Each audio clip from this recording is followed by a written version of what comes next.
നിങ്ങളൊക്കെ പഠിക്കുന്ന ആൾക്കാരല്ലേ? പ്ലെയിൻ കണ്ടുപിടിച്ചാരാ? ഇതിന്റെ മേലെതാ കൈകന്റെ മേലെതാണ് ആണോ? റോക്കറ്റ് കണ്ടുപിടിച്ചത് ഇതിന്റെ മേലെന്താണ്? നമ്മളെ കത്യമെന്ന് പറയും പ്രാവുടിയന്റെ മേലെന്താണ്? എത്രയോ അകലെ ഉള്ളത് സെക്കൻഡ് കൊണ്ട് പോയി പിടിക്കുന്ന സാധനമാണ് എറളാടന്ന്. ഇതൊക്കെ അതിന്ന് കണ്ടുപിടിച്ചതാണ്. ഇല്ല 15 വയസ്സിൽ വാപ്പിന്റെ കൂടുതൽ റാളിത്തണ്ട് മേടിച്ചിട്ട് ഇപ്പോഴും റാളിത്തണ്ട് തന്നെ കുടിച്ചും കൊണ്ടിരിക്കുന്നത്. നിങ്ങളിത് ചെയ്യുമ്പോൾ നിങ്ങൾക്ക് കിട്ടുന്ന ഒരു ആനന്ദം എന്താ, ഒരു സന്തോഷം എന്താ പറയാ? എന്താണ് ഈ വിശപ്പ് പറയുന്നവർക്ക് വിശപ്പിന്റെ വില മനസ്സിലാവില്ല. ഇപ്പോഴത്തെ കുട്ടിയൊക്കെ വിശപ്പ് എന്താണെന്ന് അറിയില്ല. അറിയോ? അറിയാതിരിക്കട്ടെ, അതിനാണല്ലോ അങ്ങനെയാണല്ലോ. ഇല്ല, വിശപ്പ് അറിയണോ? ഇപ്പോഴത്തെ കാലഘട്ടത്തിൽ കുട്ടികൾ വിശപ്പ് അറിയാം. ബാപ്പാർ എങ്ങനെ കൊണ്ടുപോയി കൊടുക്കണേ, ഏത് രൂപത്തിൽ കഷ്ടപ്പെട്ട് കൊണ്ടുപോയി കൊടുക്കണേ, ഇപ്പോഴത്തെ കുട്ടിയൊക്കെ ചിന്തയില്ല. നേരത്തിൽ വന്നില്ല. നമ്മളെ വാപ്പ വരാൻ കാത്തിക്കല. നമ്മൾ നേരത്തെ വിശപ്പ് മാറാനേ പണി കഴിഞ്ഞിട്ട്. ഇപ്പോഴത്തെ കുട്ടിയൊക്കെ വന്നില്ല. കുഴിമന്തിക്ക് കുഴിമന്തി ഇന്ന് കുട്ടിയൊക്കെ അത് അങ്ങനെ ആവാനാണല്ലേ മനുഷ്യൻ ഓരോ കണ്ടുപിടുത്തവും ഓരോ പ്രാർത്ഥനയും അധ്വാനിക്കുന്നതൊക്കെ പഠിക്കുന്നതൊക്കെ. ഇന്ന് ഞാനൊക്കെ ഓരോ വീട്ടുകളിൽ ഒരു എൻ്റെ കുട്ടിക്കാലത്തൊക്കെ ഒരു വറ്റിൻ്റെ മണി വാങ്ങുകയാണെങ്കിൽ ഞാനൊക്കെ കൊതിക്കണം റോഡ് സൈഡുകളിലൊക്കെ. ഇന്ന് നമ്മൾ ഏതൊരു ഇടവഴിക്ക് പോയാൽ ഒരു മനുഷ്യന് കിട്ടുന്ന ഭക്ഷണം തെരുവിലുണ്ടാവും. നാളെ ഇതിനെക്കാട്ടി അപ്പുറം വരാൻ കിടക്കാണ്. ഭക്ഷണത്തിന് വേണ്ടിയിട്ടേക്കും മനുഷ്യന് ഇനി തമ്മിൽ അടിയുണ്ടാക്കുക. ഭക്ഷണം ഒരിക്കലും നമ്മൾ പായാക്കരുത്. ഒരു മണി ഉണ്ടെങ്കിൽ നമുക്ക് തിന്നാൻ കഴിഞ്ഞിട്ടില്ലെങ്കിൽ അത് ചൂടാക്കിയിട്ടിരിക്കും ആ മുണ്ടാപ്പുഴയിലേക്ക് വെച്ചോട്ട് ആയി തിന്നോളൂ. വേസ്റ്റാക്കരുത് നിങ്ങൾ ഭക്ഷണം. നിങ്ങൾ ഇത് ഓരോ ദിവസവും ചെയ്യുന്ന സമയത്ത് നിങ്ങൾക്ക് ഒരു മോട്ടിവേറ്റ് ഉണ്ടാവുമല്ലോ. എനിക്ക് ഈറ്റകളെ കാറ്റോട്ടോ ഭയങ്കര എൻ്റെ ശരീരത്തിന് ഭയങ്കര നിങ്ങൾ ഒരു ദിവസം ചെയ്യാതിരുന്ന ഏതെങ്കിലും ദിവസം ഉണ്ട് അന്ന് എൻ്റെ കാലിന് വയ്യാതായിട്ട് ഞാനൊരു ദിവസം പടം പറഞ്ഞിട്ട് നടക്കാനും കഴിയില്ല. എന്നിട്ടും ഒരു ദിവസം കൊടുക്കാതായിട്ടുള്ള വിഷമം എനിക്ക് യഥാർത്ഥം എനിക്കറിയാം. ഞാൻ അന്നത്തെ ദിവസം ഞാൻ അറിഞ്ഞില്ല.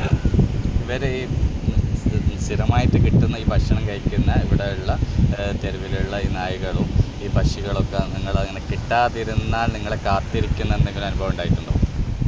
നിങ്ങൾ ഉച്ചയ്ക്ക് 2 മണിക്ക് വന്നാൽ മതി. എന്നെ കാത്തിരിക്കണേ, ഈ പരിസരം മൊത്തം കാത്തിരിക്കണേ കാണാം. ഒരു മണിക്ക് ഇങ്ങനെ കാണാൻ പെടാം. ചിലപ്പോൾ ഇതൊരു ദൈവികമായ തിരഞ്ഞെടുക്കലാണെന്ന് തോന്നിയിട്ടുണ്ടോ? മനുഷ്യന് ഭൂമിയിലൊക്കെ ആദ്യം ഞാൻ പറയുന്നതിൽ തെറ്റുണ്ടെങ്കിൽ ക്ഷമിക്കണം. ഇന്ന് ലോകത്ത് ആദ്യം ഭൂമിയിലേക്ക് പഠിച്ചത് മനുഷ്യനാണോ? ആദ്യം ജലത്തിൽ നിന്ന് ഇങ്ങനെ വന്നു എന്നാണ് പറയുന്നത്. ഒരുപാട് ദൃശ്യങ്ങൾ, ഒരുപാട് അന്നദാനം, പിന്നെ ഒരുപാട് ജീവജന്തുക്കൾ, പിന്നെ ഒരുപാട് വർഷം കഴിഞ്ഞിട്ടാണ് മനുഷ്യനെ പഠിക്കുന്നത് ഭൂമിയിലേക്ക്. അതെ അല്ലേ? അതെ. പിന്നെ ഭൂമിയിൽ ജീവിക്കാൻ അർഹത ആർക്കാ? സർവ്വതിനും, ഇവിടെ പഠിച്ചിട്ടുള്ള സർവ്വതിനും. അതാണ് ചിന്തിക്കേണ്ടത് നമ്മൾ.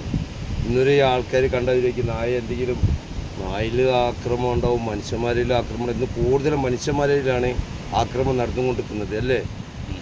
വിശേഷബുദ്ധിയുള്ള മനുഷ്യനാണ് ലോകം പിഞ്ചു മക്കളെ ലോകത്ത് കൊന്നുകൊണ്ടിരിക്കുന്നത്. എല്ലാ രാഷ്ട്രങ്ങളും അങ്ങോട്ടും നിരപരാധികളാണ് കൊന്നൊടിക്കുന്നത്. അത് വിശേഷബുദ്ധിയുള്ള മനുഷ്യന്മാരല്ലേ ചെയ്യുന്നത്. എന്തുകൊണ്ടായി നിർത്താൻ കഴിയാത്തത്? ദൈവം പറഞ്ഞു നിങ്ങളോട് തമ്മിൽ ബോംബിട്ട് കൊല്ലാൻ. ഒന്നും ചെയ്യാൻ പാടില്ല. നമുക്ക് വേണ്ടിയിട്ട് നെഫ്സിൻ്റെ അമ്മാറകൾ എന്ന് പറയാൻ പറ്റുമോ ഓരോ തലങ്ങൾ? ഇനി എന്തൊക്കെ നടക്കാൻ നമ്മൾ കാണാൻ പറ്റിയതൊക്കെ ഇനി ഭൂമിയിൽ കാണാവുള്ളൂ. നിങ്ങൾ ഇങ്ങനെ ജീവിതത്തിൽ ഇപ്പോൾ ഇത്രയും വർഷമായി, അസിസ്കാർ ഇപ്പോൾ എത്ര പ്രായമായി?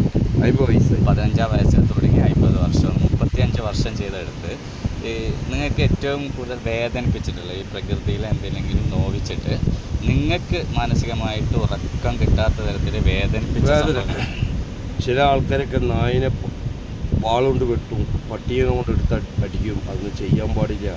ഓൽക്കാണ് ഭൂമിയിൽ ജീവിക്കാനുള്ള അർഹത. ഭൂമിയിൽ നമ്മൾ നായ കടിക്കുന്നുണ്ട്, നായ ആക്രമിക്കുന്നുണ്ട്. മനുഷ്യന്മാരിലില്ല ആക്രമിയും ഒരുവരെയൊക്കെ മനുഷ്യന്മാരിലില്ലേ? ഇന്ന് പൈസ കൊടുത്തിട്ടില്ലേ നമ്മൾ അപകടം വാങ്ങണത്? ആണോ? അതെ അതെ അതെ. ഇന്ന് ഇമ്മനെ ബാപ്പനെ അച്ഛനെ അമ്മനെ കൊല്ലണ കാലഘട്ടമാണ്.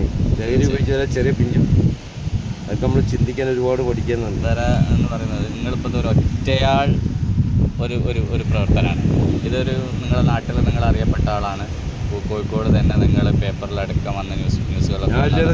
അപ്പോൾ ഒരു കൂട്ടായിട്ടുള്ളതായി ഇത് എന്തെങ്കിലും അങ്ങനെ ഒരു സംഘടനാ ലെവലിലേക്ക് ഒരു കൂട്ടായ്മയെ രൂപീകരിച്ചിട്ട് പല ആൾക്കാർ പല ഇവിടെയുള്ള ഒരുപാട് ആൾക്കാർ ചോദിച്ചാൽ പല വാഗ്ദാനം ചെയ്ത് പോകാന്നല്ലാതെ പിന്നെ ഈ വൈക്ക് വരും. നന്മയിലേക്ക് ആൾ കുറവാണ് അല്ലേ? നന്മയിലേക്ക് ഒരുപാട് ഇവിടെ ഏതൊരു വണ്ടിക്കാരോട് ചോദിച്ചേക്കാം. എനിക്ക് അങ്ങനെ ആക്കിത്തരാം, ഇങ്ങോട്ടാക്കി തരാം, അതാക്കി തരാം. ഞാൻ അങ്ങോട്ട് പോയി ചോദിക്കുന്നില്ല, എന്നെ തേടിയിട്ട് ഇങ്ങോട്ട് വരാണ്. എന്നിട്ട് അങ്ങനെ ആക്കിത്തരാം, അങ്ങനെ ആക്കിത്തരാം, വീഡിയോ എടുത്ത് പോവാ. പിന്നെ ഈ പരിസരത്തൊക്കെ വന്നില്ല. വേദനിപ്പിക്കുന്ന കാര്യം ഞാനും പറയാനുള്ളത്, ഇങ്ങനെ പറഞ്ഞിട്ട് ആൾക്കാരിൻ്റെ അടുത്ത് വരാതിരിക്കരുത്, വരരുത്. ഓക്കെ അല്ലേ. പക്ഷേ ഇത്തരം മെസ്സേജുകൾ ഒരുപാട് പേരിലേക്ക് എത്തിക്കുക എന്ന് പറയുന്നത് ഒരു വൃക്ഷത്തിന് കുറേ ഭയങ്ങൾ ഉണ്ടാവുക എന്നുള്ള സംഭവമാണല്ലോ. അപ്പോൾ നിങ്ങൾ ഈ നന്മകൾ മറ്റുള്ളവരിലേക്ക് എത്തുകയും അത് വേറെ ആരെങ്കിലും ഒരാൾ ദൂരത്ത് നിന്നെങ്ങാനും സ്വീകരിക്കുകയും ചെയ്താൽ അതിൻ്റെ ഗുണവും അസീസ്ക്കാർക്കാണല്ലോ. അപ്പോൾ അതിൻ്റെ ഒരു ഭാഗമായിട്ട് ഒരു സ്ഥലത്തുള്ള ഒരുപാട് ഉസ്താദന്മാർ ഞാൻ അങ്ങനെ പഠിച്ച വർഷങ്ങൾക്ക് ഇങ്ങനെ വശം കൊടുക്കാം. എന്തൊരു സ്ഥലം പറഞ്ഞു നമുക്ക് പറയാനുള്ള അവസരം കിട്ടിയിരുന്നു. നാളെ വെള്ളിയാഴ്ച ആണല്ലോ, നമുക്ക് പറയാനുള്ള ഒരു അവസരം കിട്ടിയെന്നറിയാം. പള്ളിയിലെ കത്തീബാണ്. അപ്പോൾ നമുക്ക് നാളെ പറയാനുള്ള ഒരു അവസരം കിട്ടിയെന്നറിയാം. ആ പഠിച്ചങ്ങളും ഏതെങ്കിലും ഒരാൾ നല്ലത് പറഞ്ഞിട്ടുണ്ടെങ്കിൽ അത് ആ കോഴിൻ്റെ കുടുംബത്തിൽ ഒറ്റ കാര്യമുണ്ട്. ഞാൻ വിഷമിപ്പിക്കുന്ന ഒരു കാര്യം ചോദിച്ചു. നിങ്ങൾക്ക് ഏറ്റവും സന്തോഷം ഈ പ്രവർത്തനം വ്യക്തിപരമല്ലാതെ ഈ മൃഗങ്ങൾക്ക്, പക്ഷികൾക്ക്, ഈ പ്രകൃതിയിലുള്ള ഉറുമ്പിന് പോലും ഭക്ഷണം കൊടുക്കുക എന്നുള്ള ഒരു കൺസെപ്റ്റ് അസീക്ക പങ്കുവെച്ചു. അപ്പോൾ ഇതിൽ ഏറ്റവും സന്തോഷിച്ച നിമിഷങ്ങൾ ഏതെങ്കിലും ഓർത്ത് പറയാൻ പറ്റുമോ? ലോക്ക്ഡൗണിനാണ് ഏറ്റവും എനിക്ക് ഇഷ്ടപ്പെട്ടത്. ഈ കോഴിക്കോട് ബീച്ചിലെ ജീവിതത്തിൽ ഒരാളും മനുഷ്യനുണ്ട്, ഒരാൾക്ക് പ്രവേശനമില്ല. കോഴിക്കോട് ബീച്ചിൽ ഡിപ്പാർട്ട്മെൻറ്റ് പോലീസുകാർ മാത്രം ഉണ്ടാവും, ഞാനും മാത്രം ഉണ്ടാവും. അന്നാണ് ഞാൻ എൻ്റെ മനസ്സിലുള്ള ടെൻഷനൊക്കെ വെച്ച് എല്ലാ വിഷമവും തീർത്ത് ഞാൻ വെയിലത്തുണ്ടാവും. അന്നാണ് യഥാർത്ഥ ജീവികളെ വിശപ്പ് എന്താണെന്ന്. അന്ന് മഞ്ചിക്ക് തോണിക്കാർ പോണില്ല, ഒന്നും പോലില്ല. ഈ തെരുവ് നായ്ക്കൾ ഇങ്ങനെ അതിന് നടുക്കാണ്. ഒരു വർഷം ഒരു പീടികളിൽ നിന്നും കിട്ടൂല. എന്നിട്ടും എനിക്ക് ഒരാൾക്കാർ എടുത്തു വെച്ചിട്ട് ഞാനായി പോയി എടുത്തു കൊണ്ടുവന്ന് ഇവിടെ കൊടുക്കുമ്പോൾ എന്ത് ഇതാണെന്നറിയും. ഓല കളിച്ചെറിയും കണ്ടാൽ തന്നെ നമ്മളെ മനസ്സിലാത്തായിരിക്കും. ഓക്കെ, ഏതായാലും നിങ്ങൾ ഇവിടെ ഇങ്ങനെ നടന്നു പോകുന്ന ഓരോ അടയാളങ്ങളും ഇങ്ങനെ തിരമാലകൾ മേഞ്ഞു പോകും.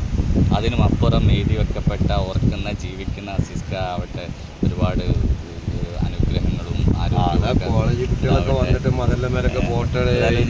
എൻ്റെതായ വഴികളിലൂടെ മാക്സിമം ഞാൻ അതിൻ്റെ മരണം വരെ ഞാൻ സന്തോഷം. ആരെന്ത് പറഞ്ഞാലും എൻ്റെ മരണം വരെ അങ്ങനെ ദൈവം നിങ്ങളെ അനുഗ്രഹിക്കട്ടെ എന്ന് ആശംസിക്കുന്നു.